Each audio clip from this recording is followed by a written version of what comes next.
இன்றே டவுன்லோட் செய்து உங்கள் ஃபேவரட் ஷோக்களை என்ஜாய் பண்ணுங்க. ஓனாமா சொல்லி கோவில் நகைகளை திருடினது நானும் என் கூட்டாளியும் தான். ஜானகி அம்மா ஒரு பாவமும் அறியாதவங்க. எல்லா தப்புகளையும் மறைச்சு அவங்களுக்கு எதிரா பொய் சாட்சி சொல்ல சொன்னது இந்த புவனேஸ்வரி அம்மா தாங்க. ஜானகி அம்மா நான் கும்பிடுற அந்த அம்மன் மாதிரி இருக்காங்க. கேவலம் இந்த பணத்துக்கு ஆசைப்பட்டு அபாண்டமா அவங்க மேல பழிய போட்டுட்டோம். தண்டனையை பொய் சாட்சி சொன்ன எங்களுக்கும் புவனேஸ்வரி அம்மாவுக்கும் கொடுங்க. அவங்கள விட்டுருங்க. என்ன மன்னிச்சிருங்க ஐயா.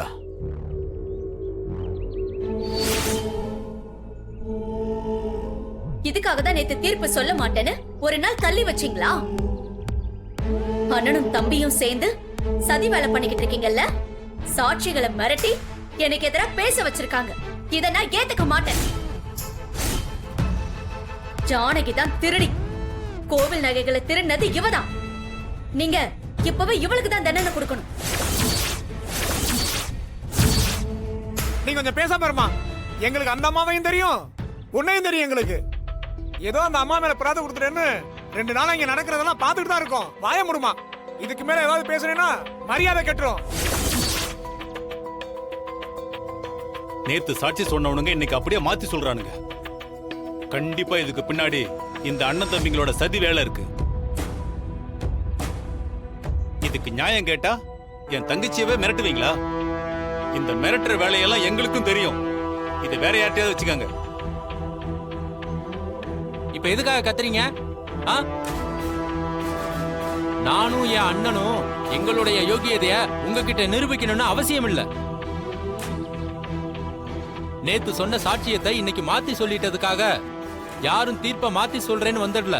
இப்ப நீங்களும் உங்க தங்கச்சியை எகிரிக்கிட்டு வரத பாக்குறப்பதான் உங்க 2 பேர் மேலேயும் சந்தேகம் வருது. 2 பேரும் கொஞ்ச நேரம் அமைதியா இருந்தா உண்மையிலேயே என்ன நடந்துச்சுங்கிறத விசாரிக்க வசதியா இருக்கும். ஃபாரன்சிக் ஆபீசர் சொன்ன மாதிரி கோவில் நகைகளை செக் பண்ணதுல அதுல சேட்டு ராம்லாலோட கைரேகையும் அப்புறம் இந்த ராஜுங்கிறவனோட கைரேகையும் அவன் கூட்டாளி கைரேகை மட்டும்தான் இருக்கு.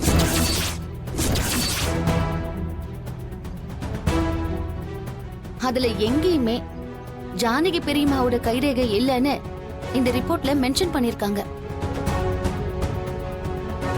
இது ஆதாரபூர்வமான ரிப்போர்ட் தான். இத வச்சு நீங்க கோவில் நகையை திருடினது யாருன்னு தெரிஞ்சுக்கலாம்.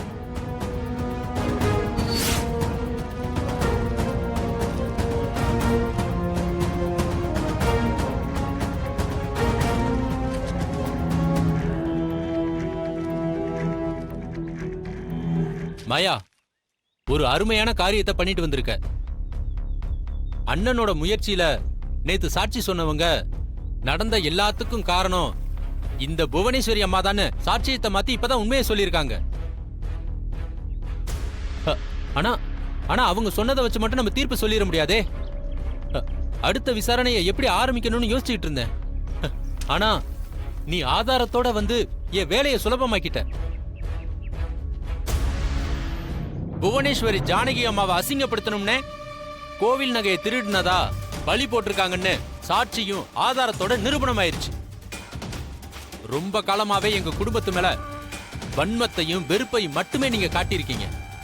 இன்னைக்கு 2 பேருமே நல்லா வசமா மாட்டிருக்காங்க. அதனால இவங்களுக்கு நான் தீர்ப்பு கொடுக்க போறதில்ல. நல்ல தண்டனையா ஊர் மக்களான நீங்களே கொடுக்கணும்னு கேட்டுக்கிறேன். தண்டனை என்ன தண்டனை? இவளை அடிச்சே கொல்லணும். ஆமா, இப்படிப்பட்டவங்களை உயிரோடவே விடக்கூடாது. கண்டந்துண்டமா வெட்டி வீசணும். ஜானகி அம்மா மேலையா பழிய போடுற? உன் நாக்கு அழுகி போயிடும். எதுக்குடி நீ எல்லாம் உசுர வச்சிருக்க? செத்து தொலையண்டி.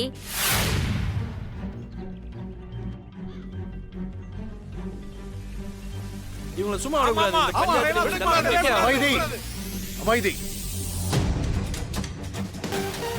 தப்பு செஞ்சவங்களுக்கு நம்ம ஊர் பஞ்சாயத்து படி என்ன தண்டனை கொடுக்கணுமோ அதைத்தான் கொடுக்கணும். ஆளாளுக்கு வெட்டுவேன் குத்துவேன்னு பேசக்கூடாது. பாத்தீங்களா, இதுக்குதான் நாம ரகுராம் ஐயாவை நம்ம தலைவரா தேர்ந்தெடுக்கிறோம். இந்த பதவிக்கான தன்மையோட பேசுறாரு. ஐயா, இனிமே என்ன தீர்ப்பை நீங்களே சொல்லுங்க ஐயா. அவங்களுக்கு என்ன தண்டனை கொடுக்கலான்னு.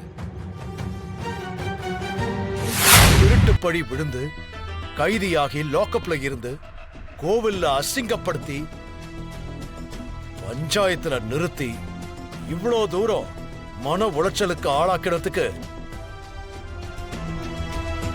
இந்த புவனேஸ்வரிக்கு என்ன தண்டனை கொடுத்தா ஜானகியோட மனசு சாந்தமாகும், அவளை ஆறுதல் படுத்த முடியும். என்ன தண்டனைன்னு சொல்லுங்க ஐயா, அதை இப்பவே நிறைவேற்றிடுவோம். அந்த தண்டனை ஜானகி அம்மா மனசுக்கு ஆறுதல் கொடுக்கணும், அதுதான் என் முக்கியம். புவனேஸ்வரி, உங்க அத்தனை பேர் மத்தியில ஜானகி கால்ல விழுந்து நான் செஞ்சதெல்லாம் தப்பு, என்ன மன்னிச்சிடுன்னு சொல்லி மன்னிப்பு கேட்கணும்.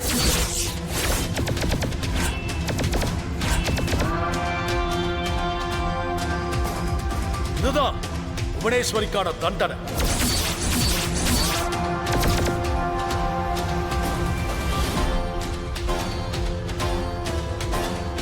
ஐயா தான் தீர்ப்பு சொல்லிட்டாங்கல்ல, உடனே அதை நிறைவேற்றணும்.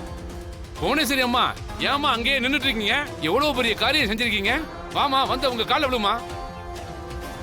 வாமா, வந்து ஜானகி அம்மா காலில் விழுமா. ஏதோ தெரியாம பண்ணிட்டாங்க, இந்த ஒரு தடவை மன்னிச்சு விட்டுருங்க. ஏய்,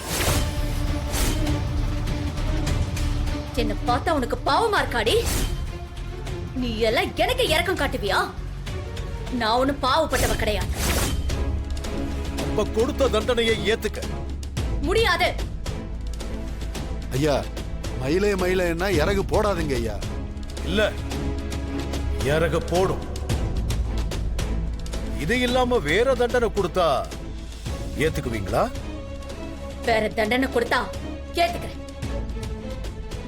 வேணும்னா லட்ச லட்சமா கட்டணும், நான் சொல்லுங்க, கட்டிடுறேன். எங்க கிட்ட பணம்லாம் நிறைய இருக்கு ஐயா. புவனேஸ்வரி தலைய மொட்டை அடிச்சு கரும்புள்ளி செம்புள்ளி குத்தி கழுத மேல ஏத்தி இந்த ஊரை ஒரு தடவை சுத்தி வர வச்சிருக்கு.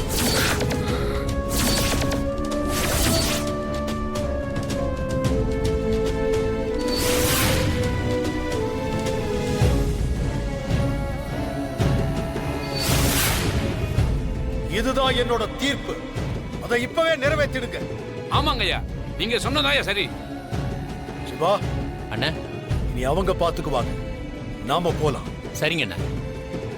அடிச்சாரு பாரு சிக்ஸரு. மச்சானா கொக்கா யாருக்கிட்ட?